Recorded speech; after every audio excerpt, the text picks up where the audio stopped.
Hello friends, Microsoft Office has a various different component which can be used to make our routine task very easier. What are the different components?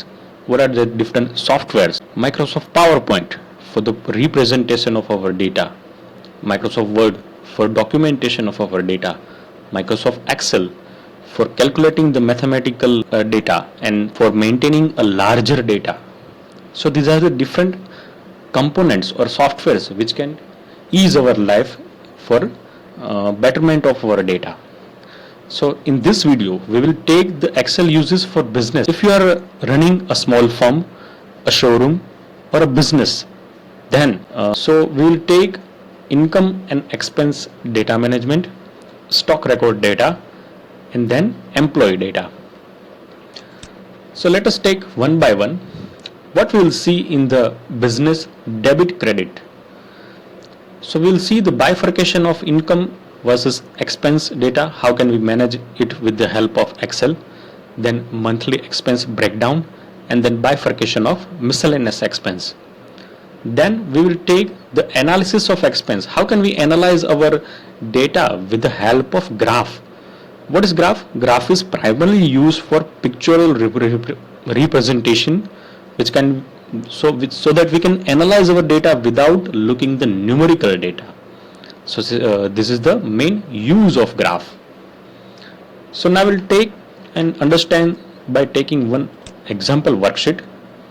Friends, I have considered that we are running a small stationery shop or small stationery showroom, and we are selling A4 paper, pencil, pen, eraser, blackboard. These are the stationery items. We are taking these examples so that we can easily understand. So what was the first point?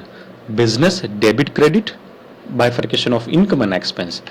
So here I have taken the month January 2020. What are the different items? You can see on the screen: A4 paper, pencil, pen, eraser, blackboard. Suppose you are using a barcode scanner and you have given some item code to that particular item or product. So I have just an example. I have written item code XYZ 1, 2, 3, 4, 5. Suppose in January 2020 month, in the income part, sold A4 paper and we have received amount is 10,000. Then pencil, we have received amount of income 2,000. And then pen, amount received is 4,000. Eraser, amount received is 1,000. Blackboard, amount received is 5,000. So these are the different products which we have sold in January 2020 month. Now how can we sum? You can see on the screen. Then we'll give the range F4 to F8. Either you can write, or you can select by mouse, or you can select by arrow keys. Then give the enter. So for January 2020 month, what will be the income? 22,000.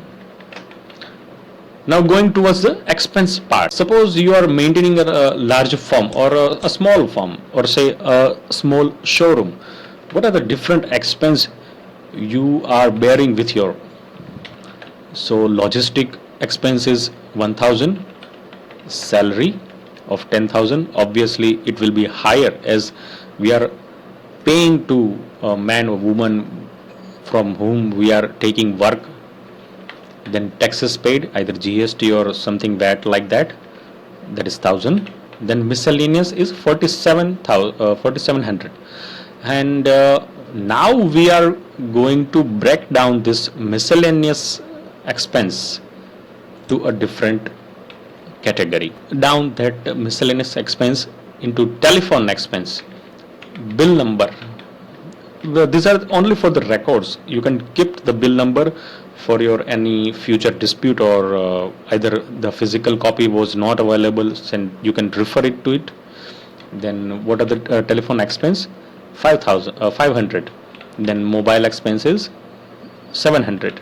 Courier charges are 2,500. Then cleaning 1,000. Same way the sum formula. Either you can select arrange or do it by arrow keys. Then I have kept one link. What is that? Put a equal sign in this cell, then drag to a sum part, then press enter.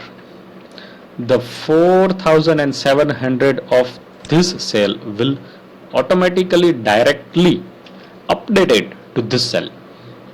Whenever you are changing any sum, suppose the courier charges was not 2500 or 2500, it is a 2400.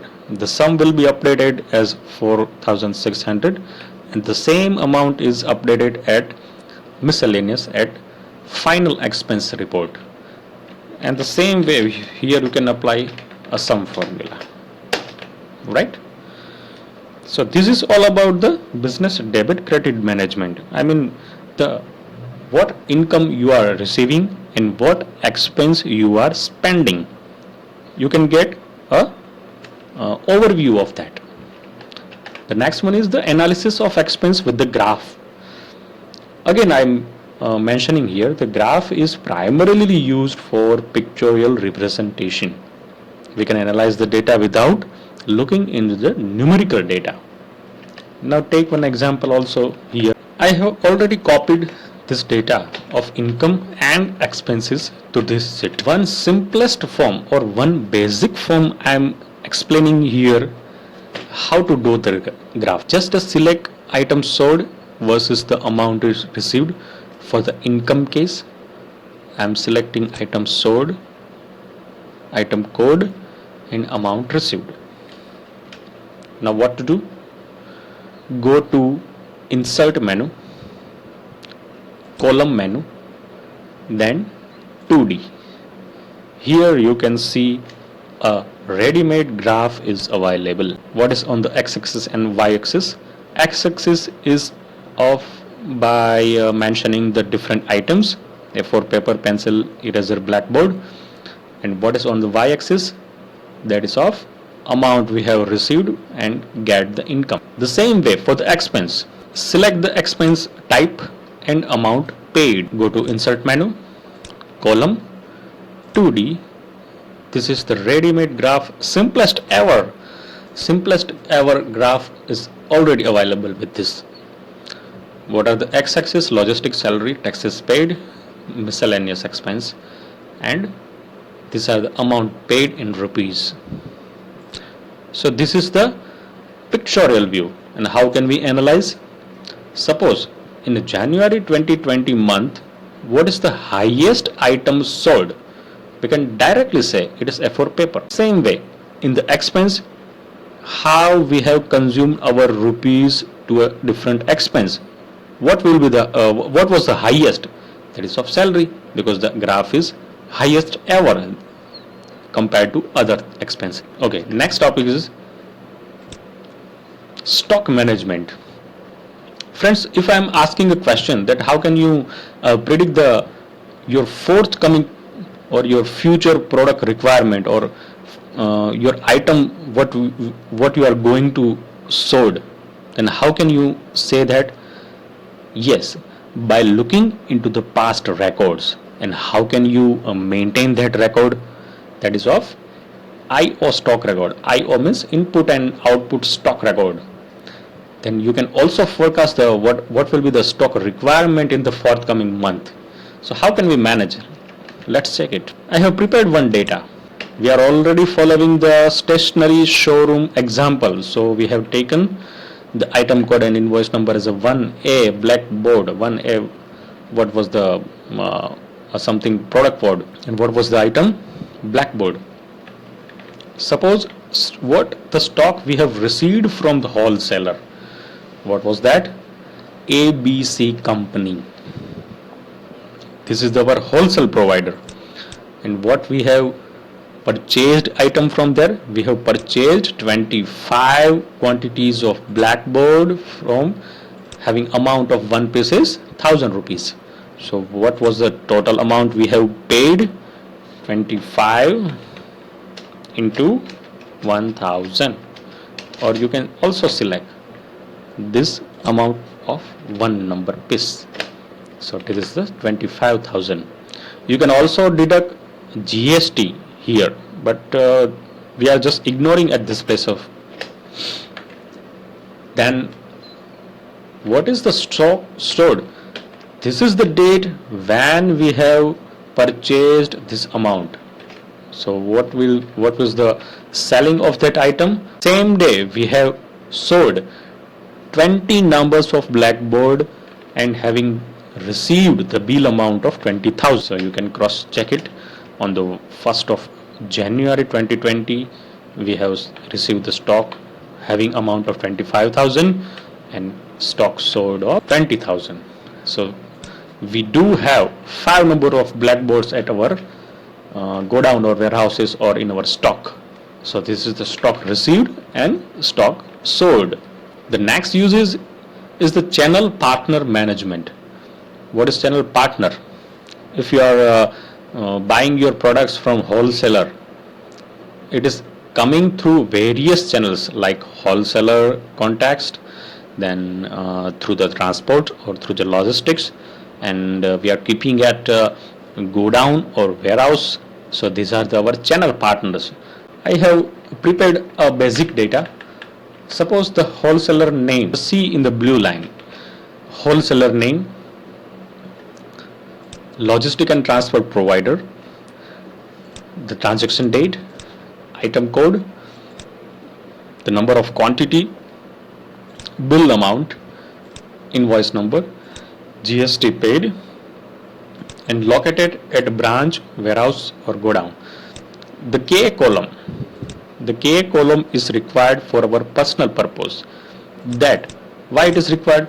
Suppose we want to track that the 100 quantities of eraser which we have received from 1st January, where it is kept. Suppose you do have 2 or 3 branches in a single city, or you have a go down, or you have your main shop. So you can track it down. These are the 100 quantities of eraser you have kept at branch 1. And what was the wholesaler name?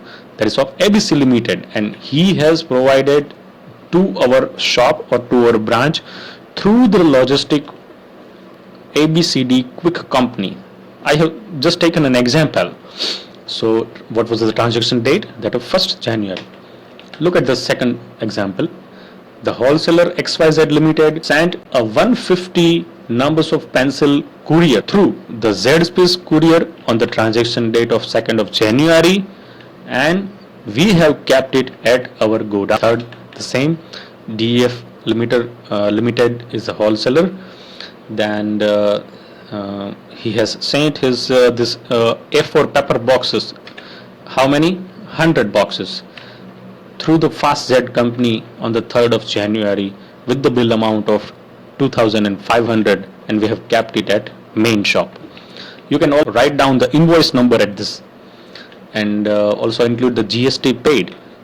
Either it is required or not, but you can track it down. So this is the channel partner management, wholesale contacts, transport and logistics, and go down and warehouses. The next one is employee data records.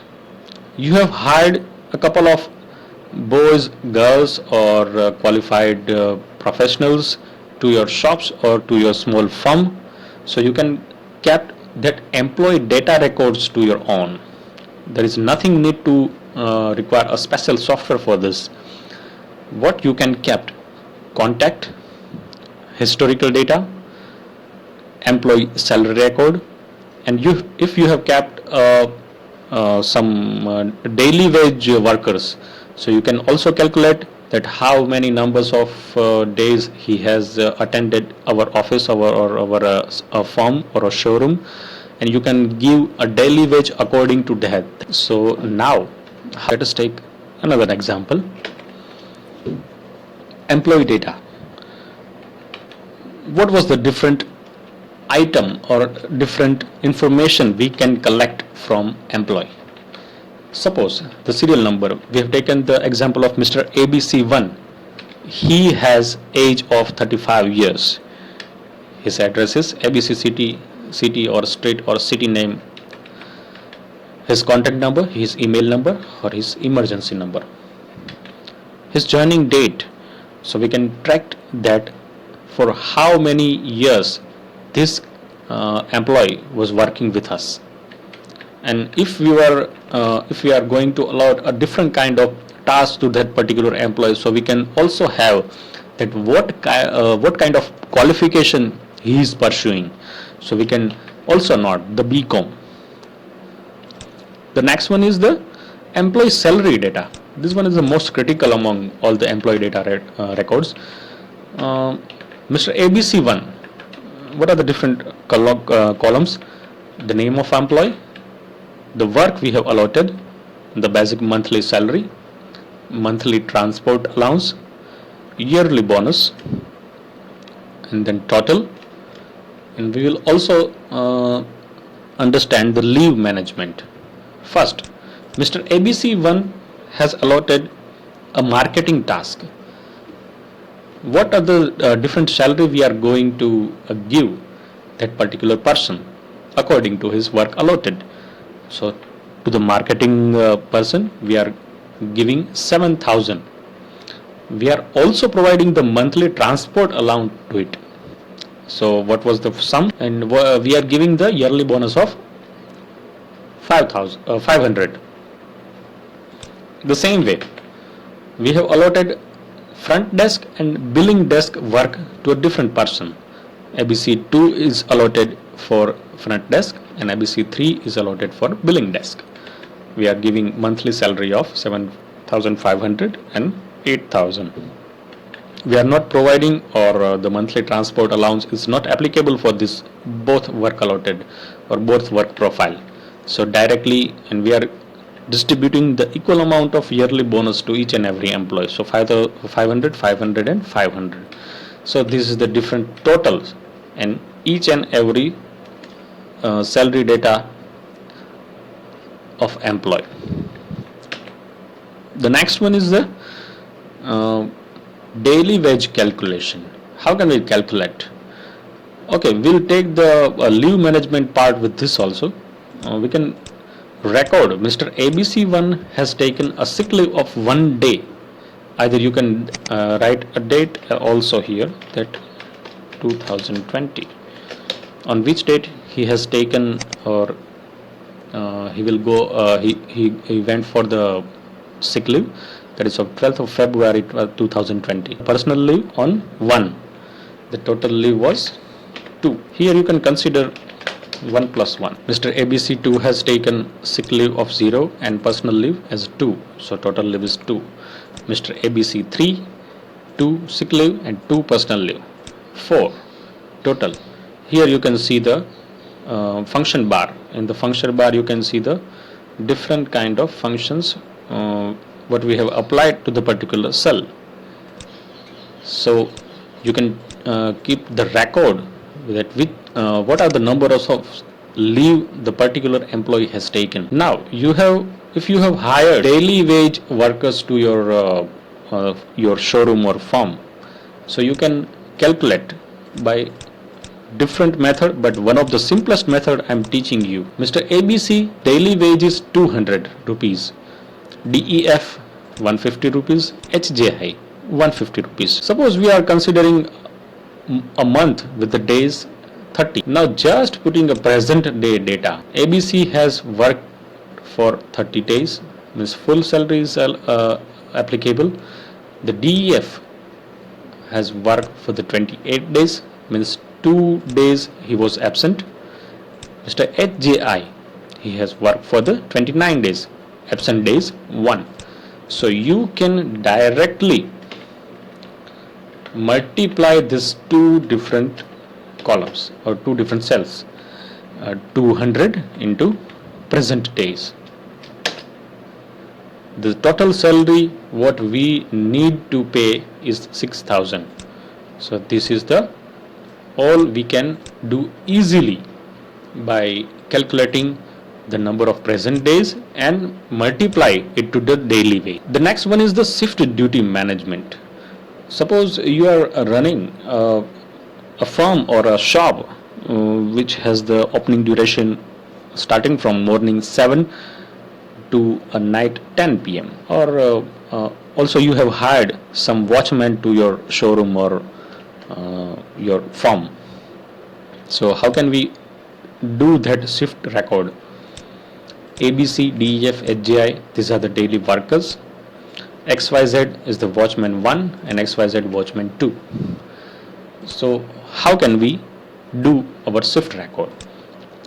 This is all we have taken the date 1st of January, 2nd of January, 3rd, 4th, 5th, 6th and 7th.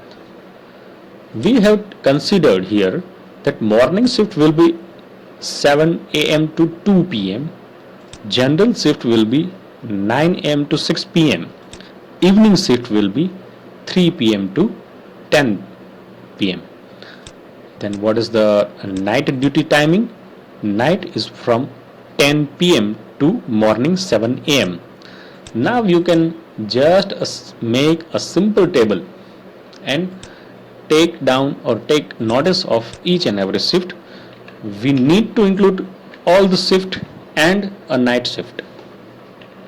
Just put in morning shift on the ABC, general shift to DEF, evening shift to HJI. Then 2nd of January, the ABC person will do evening shift, the DEF person will do the general shift, the HJI person will do the morning shift. And who will be the in the night shift? Watchman 1 will be in the night shift in the 1st of January and watchman 2 will be in the night shift of 2nd of January. You can do the same thing for other days. Now why this shift data record is required? Suppose you have purchased some kind of items from a wholesaler and we are receiving on 3rd of January at 9 p.m. So who will be the available? So we can directly say the evening shift of 3rd of January and ABC person will be available at 3rd of January. Suppose in between you have a dispute between the wholesaler and your receiving items, that these items was not mentioned in was already mentioned in that bill, but we have not received. So how can we confirm the duty of that particular location? So just see the shift record that during the time duration of say 1st of January, we have stock received and who was in the general shift or who was in the 12 p.m. So we can directly say DEF was there and ABC was also there. Morning and general shift both will be included because the time was 12:30 or 12 p.m. So this is the main use of employee shift record. So friends, this is all about the various business use of Excel. Your expected subject needs and valuable suggestions, guidance, comments are appreciated. Please like our YouTube channel and subscribe to it. Just press the bell icon for updated videos and notifications. Share with your friends, like this video, and please comment and have a wonderful life. Thank you very much.